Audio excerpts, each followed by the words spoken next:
আপনি কি জানেন নামাজ কবে এবং কিভাবে শুরু হয়েছিল?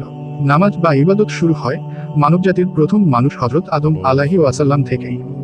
তখন ইবাদতের ধরন ছিল ভিন্ন। পরবর্তী নবীদের যুগেও ইবাদত ছিল, কিন্তু সময় ও নিয়ম একরকম ছিল না। প্রত্যেক নবীর জন্য আলাদা পদ্ধতি ছিল। পরে ইসলামের সর্বশ্রেষ্ঠ নবী হযরত মুহাম্মদ সাল্লাল্লাহু আলাইহি ওয়াসাল্লাম এর যখন 59 বছর বয়স, অর্থাৎ নবুয়তের প্রায় 10 বছর পরে মহিমান্বিত ঘটনা ঘটে। তিনি এক রাতে সফর করেন মক্কা থেকে মসজিদুল আকসা, তারপর আসমানে আরোহণ করেন, যাকে বলা হয় ইসরা ও মিরাজ। সেই মিরাজের রাতেই আল্লাহ হযরত মুহাম্মদ সাল্লাল্লাহু আলাইহি ওয়াসাল্লামের এর মাধ্যমে মুসলমানদের জন্য নামাজ ফরজ করেন। প্রথমে 50 ওয়াক্ত নামাজ নির্ধারিত হয়েছে।